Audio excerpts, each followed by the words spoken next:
If you ever stared at a building and felt your heartbeat change, this video is for you guys. I'm Architect Sharan and you're watching Wanting Architect. Today, the 6 buildings that didn't just win the awards, they changed how we live, feel, and design. No one will explain the way we have explained in this video, so stay till the end and let's start with this video. First, Sadasda family of by Antoni Gaudi. A building under construction for over a century. Why here? Because it redefines time in architecture. Step inside and watch how light behaves like a living material. Morning are cool, blues, afternoons swabs, wabers. The columns branch like a forest, pushing loads as if nature were the engineer. What I love as an architect is how it makes you slow down. You breathe syncs with the space. You look up not to smell small but to feel connected. And that design power, guys, not just form or structure but emotion calibrated by geometry.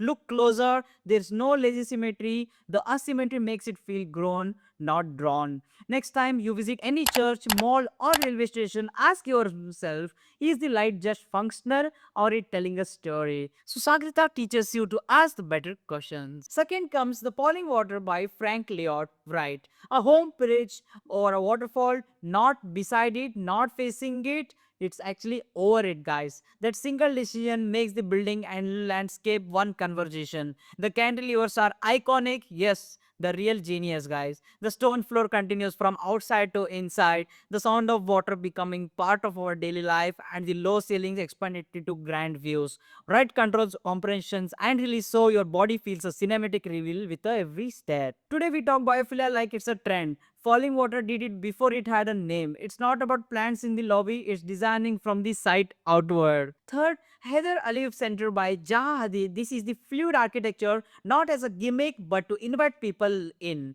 No harsh corners telling you stop, everything whispers, come closer. The skin rises from the ground, folds into a roof, and flows back down. One gesture, many functions, guys. Why it matters? Because it softens public space. People gather there because the building does not push them away. It proves a public building can be bold and still be a gentle. Design takeaway from this is like if you can guide movement with form, you can guide behavior. That's urban kindness. Number 4, the Sydney Opera House by John. You have seen it 1,000 times, but here's what no one tells you actually. It was a problem before it was an icon.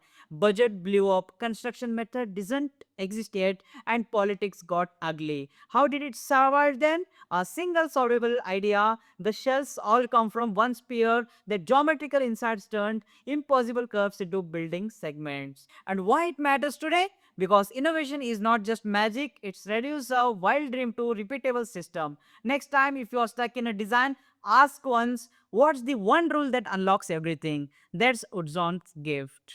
So number 5, the Taj Mahal, I had to include it because it's not just because from India, but because it's a master class in restraint. Perfect axis, perfect proportion, perfect detail, yes, but perfect alone can feel cold, right? Here it does not. Why? Because material honestly, white marbles that brings the sky, human scale. The closer you get, the more intimate the detail. The ritual, the arrival sequence slows you down. So grief becomes reflection and reflection becomes peace. So through architect lens, the Taj is not just ornamented, it's a pure structure. It proves minimalism is not just the only path to clarity. Clarity is when every element serves one emotion. Number 6, Bosco Vertical, the vertical forest by Stefano Borri. Each tower carries hundreds of trees and thousands of plants designed to filter air, buffer noise, cool facades, and gives residents a daily dose of green therapy. Is it perfect? No. Maintenance is real key here. But it's brave because it asks the right question. If cities are growing up, why can't forests grow up too? Why I am fighting for this pick? Because the future won't be saved by renderings. It will be saved by the buildings that clean, cool, as well as your comfort. Bosco shows sustainability as an experience, not a spreadsheet.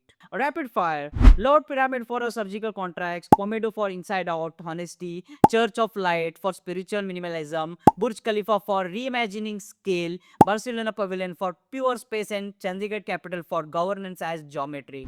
So those are my top architecture buildings in the world, not just because they are perfect, but because they can change how we see. Sagarda is because of light as a living material, falling water, home as a landscape, Heather Ali form as an innovation, Sydney Opera House, its system unlocks miracles actually, and Taj Mahal because it's a emotion. Bosco vertical cities that actually breathe back. So that's all with these six buildings. I'm architect Sharon and this is Wanting Architect, a space where we don't just look at buildings, we learn to feel them. If this gave you one new way to see the world, share it with a friend who actually loves design and subscribe our channel for more such videos. Let's see you in next episodes.